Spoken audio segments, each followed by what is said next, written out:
Hello everyone. Today our group, which is Group 10, will present the report for Inotech Manufacturing, a company that produces high efficiency HVAC units for hospitals and green buildings. This report focuses on the company's expansion plan by discussing cost classification, costing methods, budgeting, break-even analysis, investment evaluation, inventory control, KPIs, project cost management, and decision-making tools. Overall, the purpose of this report is to help Inotech control costs, improve production efficiency, and make better financial decisions for its expansion. For cost classification, the main costs identified in the HVAC project are steel casing, assembly labor, factory rent, equipment maintenance, and electricity for testing labs. These costs are classified based on whether they are direct or indirect costs, and whether they are behave as fixed, variable, or mixed costs. Steel casing and assembly labor are direct variable costs because they are directly involved in producing each HVAC unit and increase when production volume increases. Factory rent is an indirect fixed cost because it supports the whole production facility and remains constant within the normal production range. Equipment maintenance and electricity for testing labs are mixed costs because they include both fixed and variable elements. This classification is important because it helps Inotech understand which costs will increase when production expands and which costs will remain stable. Cost behavior explains how costs change when the level of production activity changes. In this report, the variable cost is Rm 1600 per unit. If Inotech produces 200 units, the total variable cost becomes Rm 320,000. When production increases to 300 units, the total variable cost also increases to Rm 480,000. This shows that variable cost changes in direct proportion to production volume. On the other hand, fixed cost remains at Rm 450,000 per quarter or Rm 150,000 per month. Even though the total fixed cost stays the same, the fixed cost per unit becomes lower when more units are produced because the same fixed cost is spread across more units. Therefore, understanding cost behavior helps Inotech prepare accurate budgets, control production costs, and support break-even planning. A very good day to Engineer Technologies Muhammad Azri Haji Razali. My name is Siti Nur Hidayah. With this Radmin, we'll walk you through section 2 and 3, which is focusing on cost classification and operating budget for the company Inotech. Inotech specializes in manufacturing high-efficiency HVAC systems designed specifically for hospital and eco-friendly green buildings. Because these systems have to meet strict international standards like ASHRAE 170 for hospital and local green building index standards, every single unit we build is highly customized. This means generic one-size-fits-all costing method just won't work for us. Let's jump into how we solve this. We're moving on to the costing strategy. To track these complex expenses, we recommend a hybrid approach, combining job order costing with activity-based costing or ABC principle. Job order costing is absolutely vital here because it lets us track the exact direct material and direct labor dedicated to a specific unique contract, like a specialized HEPA filter array for a hospital operating room. But we don't stop there. By blending in ABC principle, we can precisely allocate complicated overhead costs. For example, running our rigorous testing labs use an immense amount of electricity. Instead of hiding that cost in a generic company overhead rate, ABC ensures it is charged directly to the specific high-end job that actually use the lab. Let's look at a concrete example. A custom HVAC unit built for a hospital operating room requiring ASHRAE 170 compliance. First, direct material, including custom steel casing and HEPA filter, cost 5,000 ringgit. Next, direct labor require 150 assembly hour at 20 ringgit an hour, coming out to 3,000 ringgit. Finally, the manufacturing overhead is applied at 50 ringgit per hour for the 40 hours spent in the testing lab, adding 2,000 ringgit. When you add those up, the total accumulated cost for this single job is exactly 10,000 ringgit. This proves how precise our tracking becomes. Now, we are moving on to the budgeting and forecasting. First, under unit pricing, management has established a baseline selling price of 2,500 ringgit per unit, targeting market penetration for GPI certified office development. Second, looking at our cost structure, variable manufacturing and distribution costs are set at 1,600 ringgit per unit, while our fixed quarterly operating overhead of 450,000 ringgit is amortized linearly to 150,000 ringgit per month. And third, our Q1 expansion volume project an aggressive progressive monthly ramp up, starting at 200 unit in a month 1, climbing to 300 unit to month 2, and reaching to 400 unit by month 3. Now, we're looking at our big picture financial forecasting for our Q1 expansion phase. Based on management assumption, we sell each unit for 2,500 ringgit with a variable cost of 1,600 ringgit. That leaves us with a solid contribution margin of 900 ringgit. Our total fixed costs are 450,000 ringgit for the quarter, which we amortize evenly at 150,000 ringgit every month because regional demand for green building is surging. Management project and aggressive sales ramp up.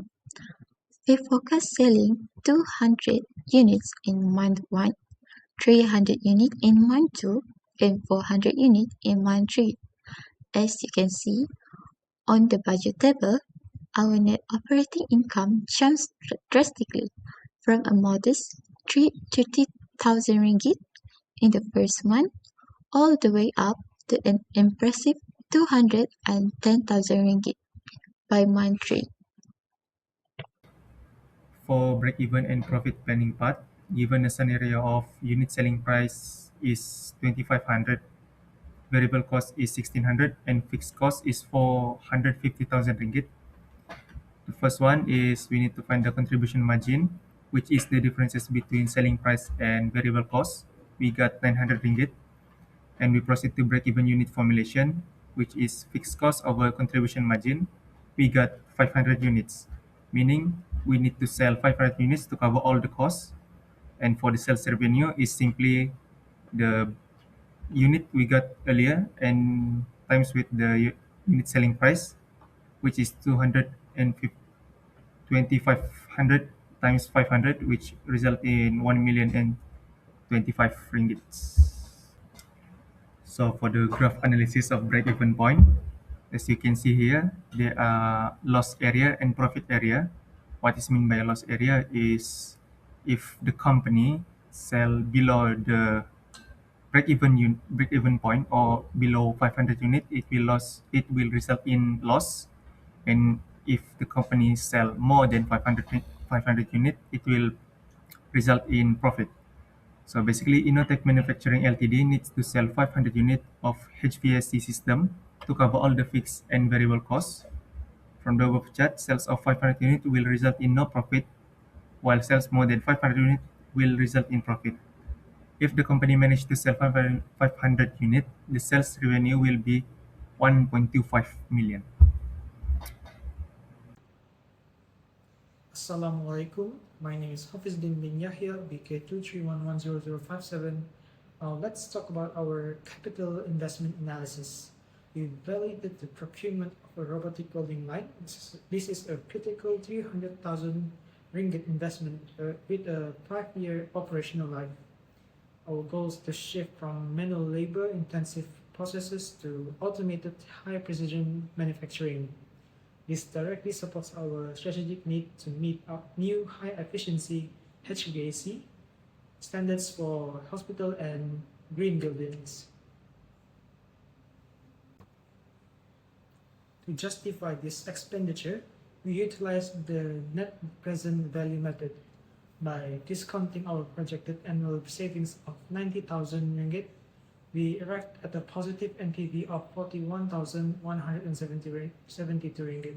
Because our NPV is greater than zero, these projects add tangible economic value to Innotech and is financially viable under our 10% hurdle rate.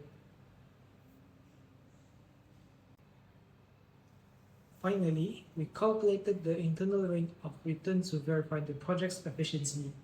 Through linear interpolation of 14% and 16% discount rates, we determined an IRR of 15.26.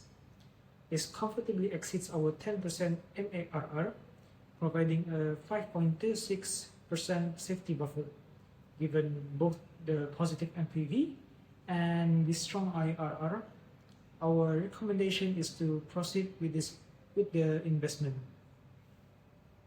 For inventory and cost control, Innotech needs to manage 5 main inventory types, which are raw materials, work in process, finished goods, MRO items, and spare parts. These inventories are important because HVAC production involves many materials and components, such as steel sheets, filters, motors, sensors, and control boards. To reduce work-in-process inventory, Innotech should use proper production scheduling and line balancing. This helps prevent unfinished HVAC units from accumulating between fabrication, assembly, testing, and inspection. Besides that, Innotech should also apply just-in-time approach for commonly used materials such as fasteners, standard filters, and casing materials. This allows materials to arrive closer to the time they are needed, which can reduce excessive storage and inventory holding costs. However, for critical components such as motors, sensors, and control boards, Innotech should still maintain safety stock to avoid production stoppage if there's any supplier delay. To improve inventory accuracy, barcode or QR code tracking and cycle counting can also be used. These controls help reduce material wastage, avoid over-ordering, improve cash flow, and prevent production delays. For performance measurement, the proposed KPIs include cost per unit, machine downtime, defect rate, rework rate, on-time delivery rate, and energy cost per unit. These KPIs are suitable for Innotech because they are directly related to HVAC manufacturing activities, such as production output, machine availability, product quality, delivery performance, and energy usage. Each KPI is measurable. For example, cost per unit is calculated by dividing total production cost by the number of units produced. Machine downtime is measured using downtime hours compared to available production hours. Defect rate and rework rate are measured based on the number of defective or rework units compared to total production. These KPIs are also have clear financial impact. Lower cost per unit improves contribution margin and profit. Lower downtime increases output and reduce idle labor costs. Lower defect and rework rate reduce scrap, extra labor, repeated testing, and warranty costs. Energy cost per unit is also important because lower energy usage reduces operating costs and improves net operating income. For project cost management, our framework is designed to keep us strictly within 300 ringgit capex budget. We use three primary techniques: budget to actual tracking for day-to-day oversight, variance analysis to identify deviations, and earned value management to integrate our scope, schedule, and cost performance. To execute this, we rely on a robust management toolbox. We use Gantt chart for milestones and critical path visualization, Excel trackers as our primary database for all financial logs, and automated dashboard to provide real-time visibility for management. These tools transform static reports into an active management system. We measure performance by using the Cost Performance Index (CPI) and the Schedule Performance Index (SPI). As you can see in the table, we track this against a 0.95 trigger threshold. These are not just passive statistics, they are early warning signals that tells us exactly when the project's health is at risk. This leads us to our decision loop. We don't just report if a KPI falls below 0.95. We have a mandatory policy. First, we trigger an alert. Second, we conduct a root cause audit to isolate the issue, whether it's material inflation or labor inefficiency. Third, we immediately execute a corrective actions such as schedule recovery plan. This data-driven loop ensures that any deviation is corrected before it impacts our project's viability. In decision-making tools part, there are two types of it. The first one is in-house production, meaning the company manufacture the component in their own company. The benefit is the quality of the production. The product can be monitored and analyzed, and the cons is more cost on the machinery maintenance and heavy risks of breakdown. So on the other hand, the outsourced component production means the company buy the finished component from external vendor or third party and also pay each of the component based on the agreement. So for the pros is less expenses on labor work and avoid machinery maintenance and also a risk of breakdown, but it will cost an expensive for each of the component purchase. So to decide the decision in decision making tools is the first one is cost benefit analysis. So for in-house production, the total of the cost is 300 ringgit and for the benefit is 520,000 ringgit. So the difference is 220 Ks. So for outsourced component production, we got the total cost is 360K and the benefit is 540,000. So the differences will be 160 ringgit. So based on the cost of benefit analysis, in-house in-house production yields higher net benefit, which is 220,000 ringgit compared to the outsourced component, which only yield 160 ringgit. For the second method in decision-making tools is decision tree and EMV calculation.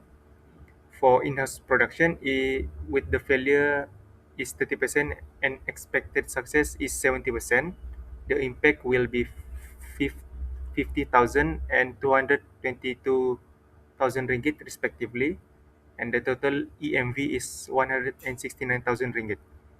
For the outsourced component production, with the failure expected to be 20% and success is 80%, the impact will be 20,000 ringgit and 160 ringgit respectively, with the total EMV of 124 ringgit. So based on the decision tree with respect of the total expected monetary value, in-house production is a better choice for the company. Hence, since both of the benefit analysis and decision tree resulting in in-house production. Innotech Manufacturing Ltd should keep the company to manufacture the component, assemble and optimize the production to ensure best quality and save a lot of expenses for their production.